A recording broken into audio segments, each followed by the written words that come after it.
কখনো যেন তোর আশেপাশে পল্লব নামে ছেলেটিকে না দেখি। আমার কথা মনে থাকবে তো? অনু মাথা উপর নিচ নাড়িয়ে হ্যাঁ জানালো। আদ্র অনুকে বুকে জড়িয়ে ধরে মাথায় হাত বুলিয়ে বলল, এখন আর কাঁদিস না অনু, আই এম সরি। সবটা না জেনে আমি তোর উপর বেশি রাগ দেখিয়ে ফেলেছি। অনু আদ্রের বুকে মাথা রেখে কাঁদতে কাঁদতে বলল, তুমি আমাকে অনেক ভয় পাইয়ে দিয়েছো। আমি খুব ভয় পেয়েছিলাম এই ভেবে যে তুমি আমাকে হয়তো অনেক ভুল বুঝে ফেলেছো, আমাকে হয়তো আর বিশ্বাস করবে না। আমি তোকে অবিশ্বাস করিনি, কিন্তু এক মুহূর্তের জন্য মনে হয়েছিল তুই আমাকে ধোকা দিয়েছিস। আমি তোমাকে ভালোবাসি, তাহলে অন্য কারোর সাথে কেন প্রেম করতে যাবো? কেন তোমাকে ধোকা দিব? তুই আমাকে খুব ভালোবাসিস অনু। হ্যাঁ, আমি তোমাকে খুব ভালোবাসি। আদ্র অনুর দিকে তাকিয়ে অনুর গালে আলতো করে হাত রেখে বলল, তাহলে আমার একটা কথা রাখবি? কি কথা বলো? তোকে আজ আমাকে বিয়ে করতে হবে।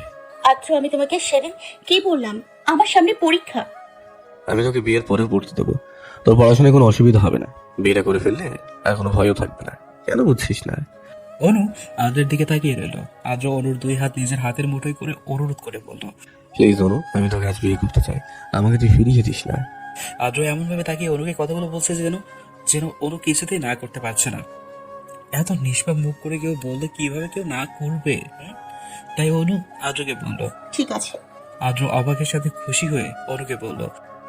অনু, তার মানে তুই আমাকে বিয়ে করতে রাজি? অনু লজ্জা পেয়ে মাথা নিচু করে বলল। হুম। আদ্র খুশিতে অনুকে এক টান দিয়ে নিজের কাছে নিয়ে এসে জড়িয়ে ধরলো। অনু অবাক হয়ে আদ্রকে বলল, আরে আরে, কি করছো? ছাড়ো বলছি। Love you Anu, love you. আদ্রের বলা কথায় অনুর হৃৎপিণ্ডের কম্পন দ্রুত গতিতে চলাচল করতে লাগলো। একই তো আদ্র অনুকে জড়িয়ে ধরে রেখেছে, তার উপর আবার আদ্র ভালোবাসি বলছে। তাই অনু চোখ বন্ধ করে নিজেও আদ্রকে বলল। আই লাভ ইউ টু আদ্র। আদ্র অনুর কপালে একটা চুমু এঁকে দিল। তারপর অনুকে নিজের কোলের মধ্যে বসিয়ে রেখে গাড়ি ড্রাইভ করতে লাগলো। অনু অবাক হয়ে আদ্রকে বলল, আদ্র, আমাকে ছাড়ো, তোমার গাড়ি চালাতে অসুবিধা হবে। আমার কোনো অসুবিধা হবে না। কিন্তু আমার তো ভয় করছে, যদি অ্যাক্সিডেন্ট হয়। কিচ্ছু হবে না, বললাম তো। আদ্র হঠাৎ গাড়িটা একটা পাশে দাঁড় করালো। অনু বাইরে থেকে দেখলো এটা একটা পার্ক। গাড়ি থেকে অনু নামতে যাবে, ঠিক সেই মুহূর্তে আদ্র অনুর হাত চেপে ধরে অনুকে সিটে বসিয়ে দিল। অনু মন খারাপ করে আদ্রের দিকে তাকিয়ে পড়ল। আবার কি হলো? আদ্র মুস্কি হেসে অনুকে বলল, আমি নিজের হাতে তোর জন্য খাবার বানিয়ে নিয়ে আসলাম, আর তুই খেয়ে দেখবি না খাবারটা কেমন হলো। অনু খুশিতে উৎপন্ন হয়ে আদ্রকে বলল, তুমি নিজের হাতে আমার জন্য খাবার বানিয়েছো আর আমি খাবো না? তা কি করে হয়? দাও দাও, আমি খাবো। আদ্র গাড়ির পেছনের সিট থেকে টিফিন বক্স হাতে নিয়ে খাবারটা বের করলো। অনু হা করে খাবারের দিকে তাকিয়ে রইল। আদ্র অনুর প্রিয় খাবার চিংড়ি মাছের মালাইকারি রান্না করে এনেছে, সাথে ফ্রাইড রাইস আবার চিকেন ফ্রাইও এনেছে। অনু অবাক হয়ে তাকিয়ে রইল। আদ্র অনুর তাকানো দেখে হেসে বলল, আরে তাকিয়ে থাকবি নাকি খেয়েও দেখবি? আয় তোকে আমি নিজেরা খাইয়ে দিচ্ছি। অনু বারণ করো না। আদ্রের হাতে খাবার খেতে অনুর খুব ভালো লাগে, তাই অনু হা করলো। আদ্র অনুকে খাইয়ে দিতে লাগলো। খাওয়ার সময় অনুর মুখের চারপাশে খাবার লেগে যাওয়ায় অনু বারবার মুখ মুছে নিচ্ছিল। আদ্র অনুর কাণ্ড দেখে এইভাবে মুখ মোছার কি আছে রে? অনু আদ্রকে মন খারাপ করে বলল, মুখের চারপাশে খাবার লেগে যাচ্ছে, আমাকে এই অবস্থায় দেখে নিশ্চয়ই অনেক পচা লাগছে। আদ্র হেসে অনুকে বলল, না রে বোকামে, তোকে একটু দেখতে পচা লাগছে না, বরং তোকে আরো বেশি কিউট লাগছে। অনু খেতে খেতে খুশি হয়ে বলল। সত্যি? আদ্র অনুর মুখে খাবার দিয়ে হেসে বলল। হ্যাঁ বাবা, সত্যি। অনু খেতে খেতে মুচকি হাসলো। আদ্র অনুর দিকে তাকিয়ে মনে মনে বলে উঠল, তোর এই হাসি মুখটা দেখার জন্য আমি সবকিছু করতে পারি, সব করতে পারি। বিকেলের দিকে আদ্র অনুকে একটা ফ্ল্যাটে নিয়ে গেল। এটাও আদ্রের নিজেরই কেনা ফ্ল্যাট, কিন্তু এই ফ্ল্যাটে কেউ থাকে না। অনু রুমের ভিতরে গিয়ে দেখলো আদ্র অনুর বিয়ের জন্য লাল বেনারসি গয়না আর সাজগুজের সব জিনিস একটা বিছানাতে রেখেছে। অনু আদ্রকে জিজ্ঞেস করলো। একটু পর আমাদের বিয়ে হবে? আদ্র মুচকি এসে অনুকে বলল, হ্যাঁ, তুই এখানে বস, একটু পর তোকে সাজানোর জন্য পালনা থেকে মেয়ে এসে পড়বে। অনু কিছু না বলে দাঁড়িয়ে রইল। আদ্র অনুর কপালে চুমু দিয়ে রুম থেকে বেরিয়ে চলে গেল। অনু চুপ করে বিছানায় বসে লাল শাড়ি আর গয়নাগুলো দেখতে লাগলো। কিছুক্ষণ পর মেয়েরা অনুকে সাজিয়ে দিয়ে চলে গেল। আদ্র রুমে প্রবেশ করে অনুর দিকে মুগ্ধ নয়নে তাকিয়ে আছে। অনু লজ্জায় মাথা নিচু করে বসে আছে, তবুও অনু চোখ তুলে একবার আদ্রের দিকে তাকালো। আদ্র অনুর সাথে ম্যাচিং করে লাল পাঞ্জাবি আর প্যান্ট পরেছে। আদ্রকে দেখতে ভীষণ সুন্দর লাগছে, হ্যান্ডসাম লাগছে। কিছুক্ষণ পর কাজী আদ্র অনুর বিয়ে পড়ানোর জন্য চলে আসলো। আদ্র বিয়ের রেজিস্ট্রি পেপারে সাইন করেছে, এবার অনুর পালা। অনুর রেজিস্ট্রি পেপারে সাইন করতে যাবে এমন সময় কেউ অনুর হাত থেকে কলমটা নিয়ে ছুঁড়ে ফেলে দিল। অনু ভয় পেয়ে পেছনে ফিরে দেখলো আদ্রের বাবা আনোয়ার হোসেন দাঁড়িয়ে আছেন। আনোয়ার হোসেনই অনুর হাত থেকে কলমটা কেড়ে নিয়ে ফেলে দিয়েছেন। অনু ভয় পাওয়া দৃষ্টিতে একবার আদ্রের বাবা আনোয়ার হোসেনের দিকে তাকালো, তো একবার আদ্রের দিকে ফিরে অসহায় দৃষ্টিতে তাকালো। আনোয়ার হোসেন রাগেশ্বরে চিৎকার করে বলে উঠল, এই বিয়ে হবে না। আনোয়ার হোসেনের কথা শুনে আদ্রের মেজাজ খারাপ হয়ে গেল। নিজের হাত শক্ত করে মুঠো করে আদ্র বসে আছে, চোখ বন্ধ করে আদ্র রাগ হজম করার চেষ্টা করছে, কিন্তু পারল না। আদ্র রাগেশ্বরে আনোয়ার হোসেনকে বলল, বাবা তুমি এখানে কেন এসেছো? আমরা এখানে আছি, এটা তোমাকে কে বলেছে? আনোয়ার হোসেন আদ্রকে বলল, আদ্র, তুই কি ভেবেছিস আমি কিছু জানতে পারবো না? তোর পেছনে আমি লোক লাগিয়ে রেখেছিলাম, সারাক্ষণ তোর ইনফরমেশন আমাকে জানিয়েছে। তারাই আমাকে বলেছে যে আজ তুই নাকি বিয়ে করবি। আদ্র বসা থেকে উঠে দাঁড়িয়ে আনোয়ার হোসেনকে গম্ভীর স্বরে বলল, হ্যাঁ, আজ আমি অনুকে বিয়ে করব। বিয়েতে কোনো ঝামেলা করতে এসো না বাবা, যেহেতু এসেই পড়েছো তো আমাদের জন্য মন থেকে দোয়া করো, আমরা যার জীবনে সুখী হই। আনোয়ার হোসেন হাসলেন, তারপর আদ্রকে বললেন, কি বললি? দোয়া করব? তোর এই বিয়েটাই তো আমি হতে দিব না। তুই কি করে ভাবলি এই মধ্যবিত্ত ঘরের সামান্য মেয়েকে আমি আমার ছেলের বউ হিসেবে মানবো? আগেও তো আমি তোকে বলেছিলাম যে এই মেয়েকে আমি কিছুতেই আমার পুত্রবধূ হিসেবে মেনে নেব না। ভুলে গেলি সেই কথা?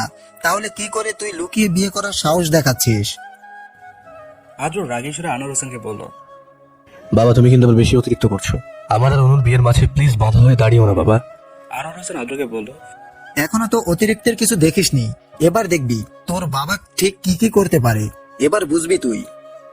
আদ্র সন্দেহী গলায় আনোয়ার হোসেনকে বলল। কি করবে তুমি?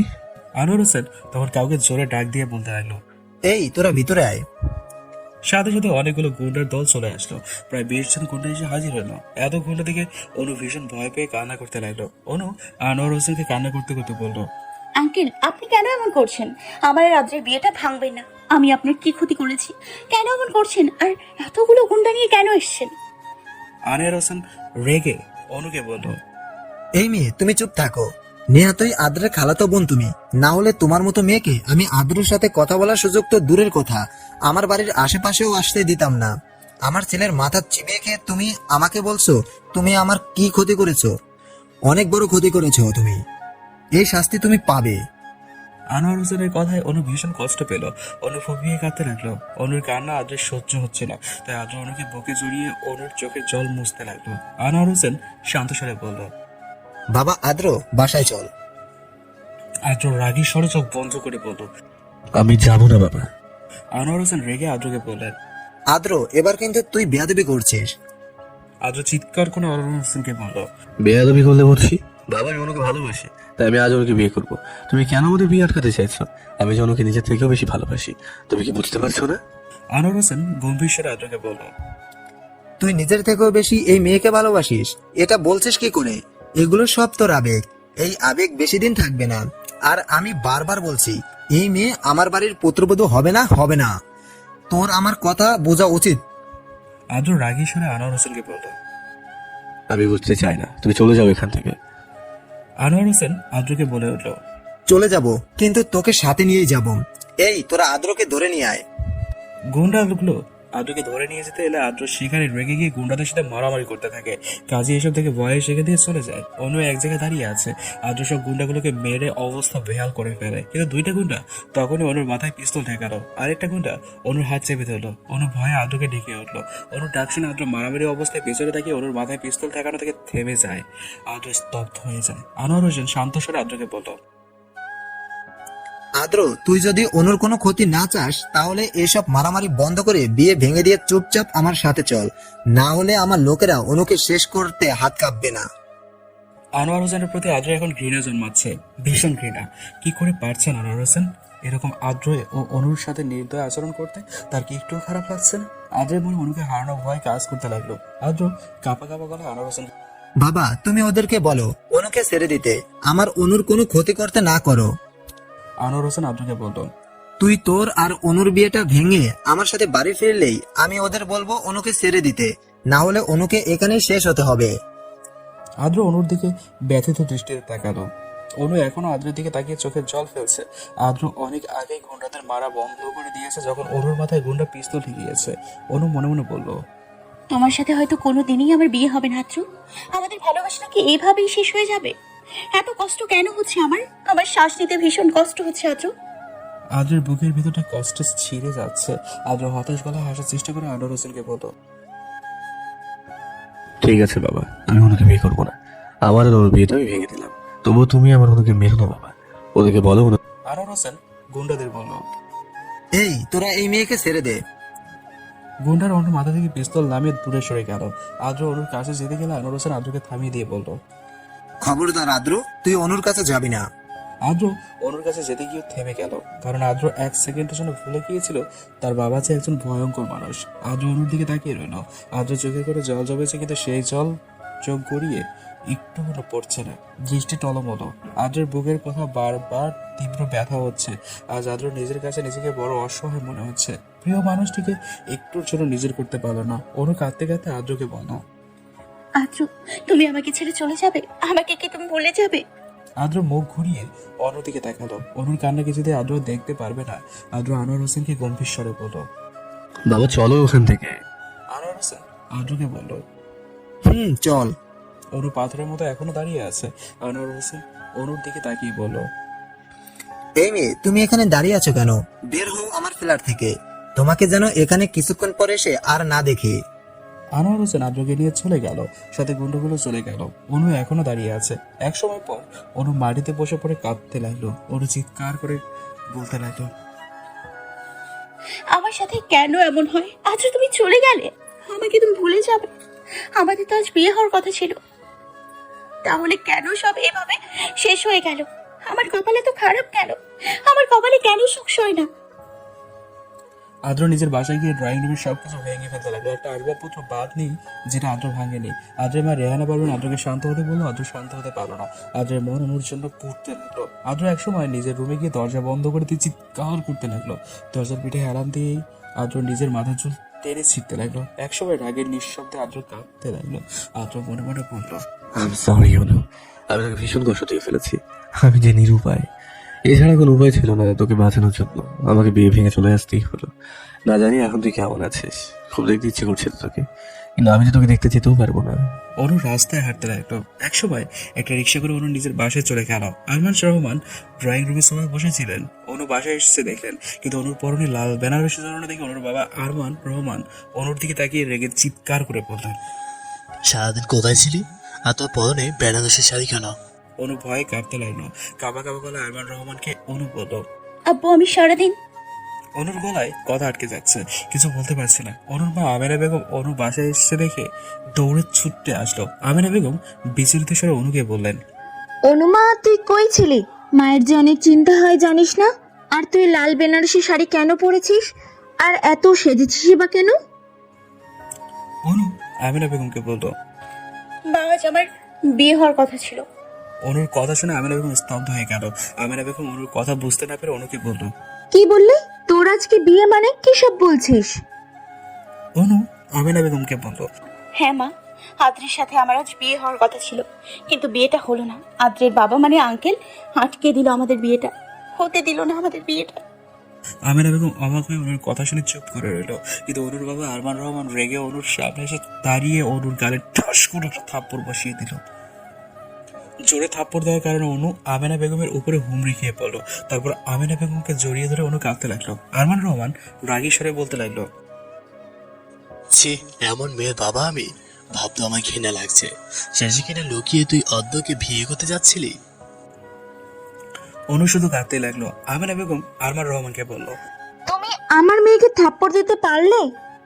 আরমান রহমান আমেনা বেগমকে রেগে বলল, হ্যাঁ পারলাম।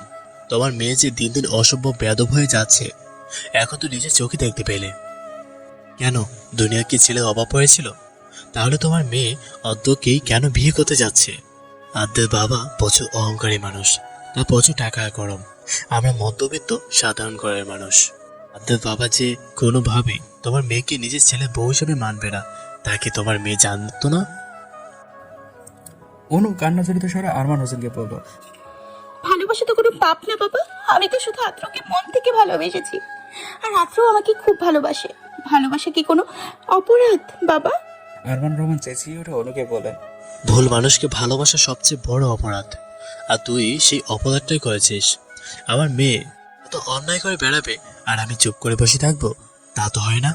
আগামী শুক্রবারে আমি তোর বিয়ে দেব, তাও আমার পছন্দ করা ছেলের সাথে। অনু আরমান রহমানের কথা আটকে উঠে বলল। এসব তুমি কি বলছো বাবা? আরমান রহমান অনুকে গম্ভীর স্বরে বলল। হ্যাঁ, আমি ঠিকই বলেছি। আগামী শুক্রবার আমার পছন্দের ছেলের সাথেই আমি তোর বিয়ে দেব। তুই আর একটা কথাও বলতে পারবি না।